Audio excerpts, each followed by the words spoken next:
मित्रों, आज के इस वीडियो में हम आपको बताएंगे कि माता सीता ने कुछ जीवित प्रजातियों को ऐसे कौन से श्राप दिए थे जिन्हें वे आज भी भुगत रहे हैं। एक बार की बात है, जब देवर्षि नारद जी आकाश मार्ग में विचरण कर रहे थे, तभी उन्होंने देखा कि कुछ लोग अपने माता पिता का पिंडदान कर रहे थे। उन्होंने विधि पूर्वक कर्मकांड पूरा किया और पंडित जी को दक्षिणा भी प्रदान की, लेकिन इसके बावजूद पंडित जी और अधिक दक्षिणा की मांग कर रहे थे। पिंडदान करने वाले लोग पहले ही उचित दक्षिणा दे चुके थे, फिर भी पंडित जी उनसे लगातार और दक्षिणा मांगते रहे और इस बात को लेकर उनसे वाद विवाद करने लगे। इतना देखने के बाद देवर्षि नारद जी आगे बढ़े। कुछ दूरी पर उन्होंने देखा कि कुछ लोग गाय की पूजा कर रहे थे, लेकिन यह देखकर वे चकित रह गए कि वे केवल गाय के पिछले हिस्से की ही पूजा कर रहे थे। यह विचित्र दृश्य देखकर देवर्षि नारद जी को बड़ा आश्चर्य हुआ। इसके बाद वे आगे बढ़े तो उनकी दृष्टि एक कौवे पर पड़ी जो दूसरों का भोजन छीनकर खा रहा था। यह पहली बार नहीं था, उन्होंने पहले भी इसे ऐसा करते हुए देखा था, लेकिन इसके पीछे का रहस्य वे अब तक नहीं समझ पाए थे। थोड़ा और आगे बढ़ने पर देवर्षि नारद जी ने देखा कि कुछ महिलाएं वट वृक्ष की पूजा कर रही थीं और अपने पति की लंबी उम्र की कामना कर रही थीं। इसके बाद जब वे आगे बढ़े तो उन्होंने देखा कि कुछ लोग अपने घर के आंगन में तुलसी माता की पूजा कर रहे थे। इन सभी घटनाओं को देखकर देवर्षि नारद जी के मन में 5 प्रश्न उत्पन्न हुए, जिनके उत्तर न मिलने के कारण वे अत्यंत चिंतित हो गए। उन्हें समझ नहीं आ रहा था कि वे किससे इन प्रश्नों का समाधान पूछें। तभी उनके मन में एक युक्ति सूझी और वे तुरंत ही जगत के रचयिता भगवान ब्रह्मा के पास पहुंच गए। भगवान ब्रह्मा ने जब देवर्षि नारद जी को अपने समक्ष देखा तो वे बोले, हे देवर्षि नारद, आज आप किसी विशेष प्रयोजन से पधारे हैं।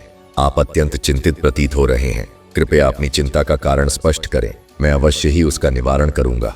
भगवान ब्रह्मा की यह बात सुनकर देवर्षि नारद जी बोले, हे प्रभु, आप तो इस सृष्टि के रचयिता हैं और हर रहस्य के ज्ञाता भी।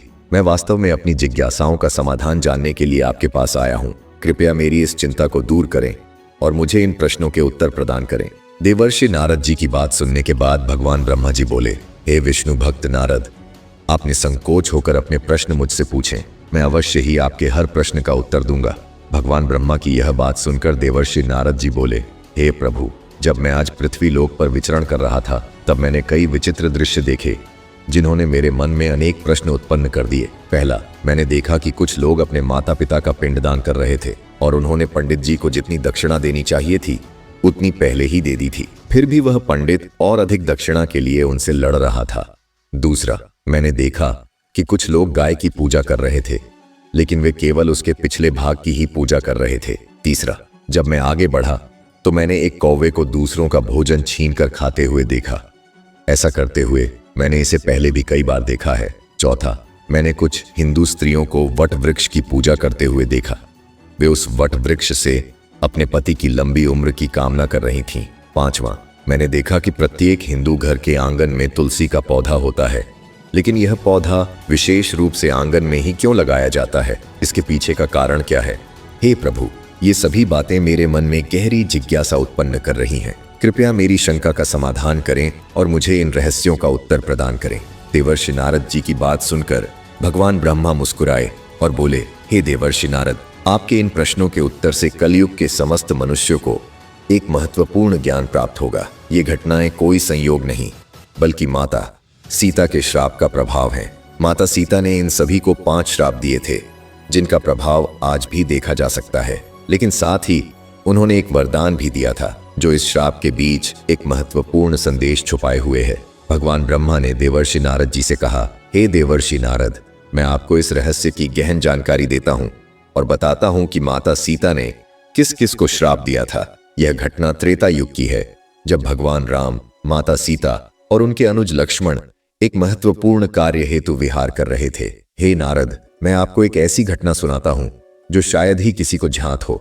भगवान ब्रह्मा ने कथा आरंभ करते हुए कहा, जब भगवान राम, माता सीता और लक्ष्मण विचरण करते करते एक आश्रम में पहुंचे तो उन्होंने देखा कि वह आश्रम एक पवित्र नदी के किनारे बसा हुआ था। उस नदी का नाम फल्गु नदी था, जिसका जल अत्यंत निर्मल था। आश्रम के सभी कार्य इसी जल से संपन्न होते थे। भगवान राम, माता सीता और लक्ष्मण जब आश्रम के भीतर गए तो वहां अनेक मुनियों को तपस्या में लीन पाया। कुछ ही दूर आगे बढ़ने पर उन्होंने एक अत्यंत तेजस्वी मुनि को देखा। उनके पास एक तुलसी का पौधा लगा हुआ था। वहीं एक गाय समीप घास चर रही थी और एक कौवा विशाल वट वृक्ष की शाखा पर बैठा हुआ था। बगल से ही फल्गु नदी बह रही थी। वह मुनि कुछ मनुष्यों के पितरों का श्राद्ध कर रहे थे, क्योंकि उस समय पितृपक्ष चल रहा था। भगवान राम ने जब यह दृश्य देखा तो वे तुरंत उन मुनि श्रेष्ठ के पास गए और उनसे प्रार्थना करने लगे, हे मुनि श्रेष्ठ, मैं अयोध्या नरेश महाराज दशरथ का पुत्र राम हूँ। मेरे वियोग के कारण मेरे पिता का देहावसान हो गया। अब पितृपक्ष में मुझे उनका विधि पूर्वक श्राद्ध करना है। इस पूरे आश्रम में आप ही मुझे इस कार्य के लिए योग्य प्रतीत हो रहे हैं। कृपया हमारे पिता की आत्मा की शांति के लिए उनका पिंडदान संपन्न करें। मुनि श्रेष्ठ ने भगवान राम की प्रार्थना सुनकर कहा, हे राम, निश्चिंत रहिए, मैं अवश्य आपके पिता का पिंडदान करूंगा, परंतु पिंडदान के लिए आवश्यक सभी सामग्री आपको स्वयं लानी होगी। भगवान राम ने सहमति जताई और बोले, हे मुनि श्रेष्ठ, कृपया बताइए पिंडदान के लिए कौन कौन सी सामग्री आवश्यक होगी। मेरा छोटा भाई लक्ष्मण उसे शीघ्र ही एकत्रित कर लेगा। मुनि श्रेष्ठ भगवान श्री राम से बोले, हे राम, पिंडदान संपन्न करने के लिए आपको कुछ पुष्पों के साथ एक हांडी की आवश्यकता होगी। बिना इन वस्तुओं के विधि पूर्ण नहीं हो सकेगी, इसलिए इन्हें लाना आवश्यक है। यह सुनकर भगवान राम ने अपने अनुज लक्ष्मण को पुष्प और हांडी लाने के लिए भेज दिया। लक्ष्मण सामग्री लेने के लिए निकल पड़े, लेकिन उन्हें लौटने में अधिक समय लगने लगा। इस बीच मुनि श्रेष्ठ बार बार भगवान राम को शुभ मुहूर्त समाप्त होने की बात बताते रहे। जब लक्ष्मण बहुत देर तक नहीं लौटे तो भगवान राम स्वयं उनकी खोज में निकल पड़े। अब माता सीता अकेली रह गईं। उन्होंने मन में विचार किया, पता नहीं मेरे पति और देवर को लौटने में और कितना समय लगेगा। यदि मुहूर्त निकल गया तो श्राद्ध कर्म अधूरा रह जाएगा। क्यों न मैं ही अपने ससुर महाराज दशरथ का पिंडदान संपन्न कर दूं। यह सोचकर माता सीता ने अपने बालों से कुछ पुष्प निकाले और मुनिश्रेष्ठ से कहा, हे मुनिश्रेष्ठ, कृपया आप मेरे ससुर महाराज दशरथ का पिंडदान संपन्न करें। यदि मेरे द्वारा किया गया यह पिंडदान उन्हें स्वीकार हो जाता है तो फिर मेरे पति और देवर के लौटने की प्रतीक्षा करना व्यर्थ होगा। मैं स्वयं यह पुण्य कर्म संपन्न करना चाहती हूँ। मुनिश्रेष्ठ माता सीता से बोले, हे देवी, पिंडदान केवल पुत्र द्वारा ही किया जा सकता है। शास्त्रों के अनुसार किसी पुत्री द्वारा किया गया पिंडदान स्वीकार नहीं किया जाता। अतः यदि आप पिंडदान करेंगी तो वह व्यर्थ जाएगा। यह सुनकर माता सीता ने दृढ़ स्वर में उत्तर दिया, हे मुनि श्रेष्ठ, आप कृपया पिंडदान संपन्न करें। यदि मेरे ससुर महाराज दशरथ जी ने इसे स्वीकार कर लिया तो यह सिद्ध हो जाएगा कि स्त्री भी पिंडदान कर सकती है। यदि ऐसा नहीं हुआ तो मेरे पति थोड़ी ही देर में आ जाएंगे और वे स्वयं यह कर्तव्य पूरा कर देंगे। माता सीता के आग्रह पर मुनिश्रेष्ठ ने उनके हाथों से पिंडदान संपन्न करवाया। आश्चर्यजनक रूप से राजा दशरथ की आत्मा ने माता सीता के द्वारा किए गए पिंडदान को सहर्ष स्वीकार कर लिया। इस घटना के साक्षी वहां उपस्थित 5 तत्व बने। मुनिश्रेष्ठ स्वयं, पास बह रही फल्गु नदी, समीप स्थित तुलसी का पौधा, पास में चर रही गाय और बट वृक्ष जिसकी शाखा पर बैठा कौवा, यह सब देख रहा था। कुछ समय बाद जब भगवान श्री राम और लक्ष्मण पुष्प और हांडी लेकर लौटे तो उन्होंने मुनिश्रेष्ठ से पिंडदान संपन्न करने को कहा। इस पर मुनिश्रेष्ठ बोले, हे राम, पिंडदान पहले ही संपन्न हो चुका है। आपकी पत्नी माता सीता ने यह कर्तव्य पूरा किया और आपके पिता महाराज दशरथ ने इसे स्वीकार भी कर लिया। यह सुनकर भगवान राम विस्मित रह गए। उन्हें यह स्वीकार करना कठिन था कि एक स्त्री भी पिंडदान कर सकती है, क्योंकि उन्होंने शास्त्रों में पढ़ा था कि केवल पुत्र ही यह कर्म करने का अधिकारी होता है। अब वे इस रहस्य को समझने के लिए गहन चिंतन में पड़ गए। जब भगवान श्री राम ने माता सीता से क्रोधपूर्वक पूछा, हे सीते, सच सच बताओ, क्या तुमने वास्तव में हमारे पिता का पिंडदान किया है या फिर तुम झूठ बोल रही हो? भगवान श्री राम का गुस्सा देखकर माता सीता शांत स्वर में बोली, हे स्वामी, मैं इस बात की साक्षी हूं कि महाराज दशरथ ने मेरे द्वारा किए गए पिंडदान को स्वीकार किया है और इस घटना के 5 साक्षी भी हैं जिन्होंने स्वयं इसे होते हुए देखा है। यदि आपको मुझ पर विश्वास नहीं है तो आप इन 5 से ही पूछ सकते हैं। भगवान राम का क्रोध देखकर मुनि श्रेष्ठ, फल्गु नदी, गाय, तुलसी और कौवा मौन रह गए। कोई भी माता सीता की बात की पुष्टि करने का साहस न कर सका, किंतु वट वृक्ष ने माता सीता का साथ दिया और पूरी सच्चाई भगवान राम को बता दी। तब भगवान श्री राम ने माता सीता की बात को सत्य मान लिया। अब भगवान ब्रह्मा ने देवर्षि नारद से कहा, हे नारद जी, माता सीता का साथ न देने के कारण उन्होंने वहां उपस्थित चारों को श्राप दिया और वट वृक्ष को आशीर्वाद प्रदान किया। आइए मैं आपको उनके दिए हुए श्रापों के बारे में विस्तार से बताता हूं।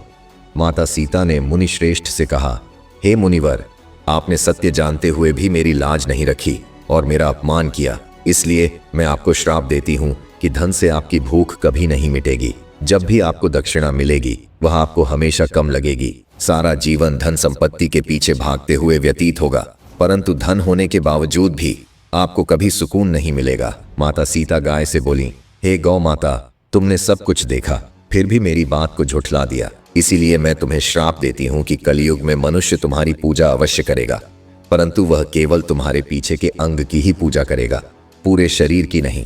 माता सीता कौवे से बोली, हे कौवे, तुमने सब कुछ अपनी आंखों से देखा फिर भी मेरे पति के समक्ष सत्य नहीं कहा और मुझे झूठा साबित कर दिया, इसलिए मैं तुम्हें श्राप देती हूँ कि अब से तुम्हें अपना भोजन स्वयं नहीं मिलेगा, बल्कि तुम्हें दूसरों के भोजन में से ही खाना पड़ेगा।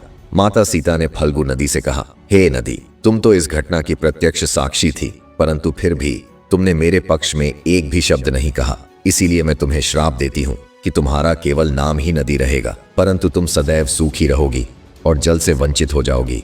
माता सीता तुलसी से बोली, हे तुलसी माता, मैं आपकी बड़ी भक्त थी, परंतु आपने मेरी सच्चाई को छिपा लिया और मेरे पति के सामने मेरी लाज नहीं रखी, इसलिए मैं आपको श्राप देती हूँ कि तुम कभी खेतों में नहीं उगोगी।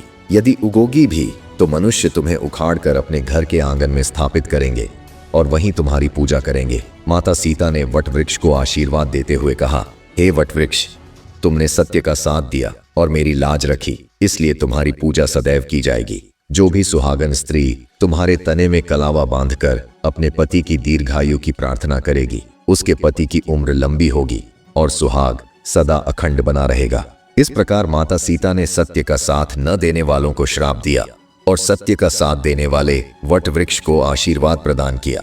अब भगवान ब्रह्मा देवर्षि नारद से कहते हैं, हे देवर्षि, जब आप पृथ्वी लोक पर विचरण करने गए थे तो जो कुछ भी आपने देखा वह माता सीता के श्राप का ही परिणाम है। माता सीता ने जिन जिन को श्राप दिया था वे सभी आज भी उसी श्राप को भोग रहे हैं। भगवान ब्रह्मा की यह बात सुनकर देवर्षि नारद की शंका पूरी तरह से दूर हो गई।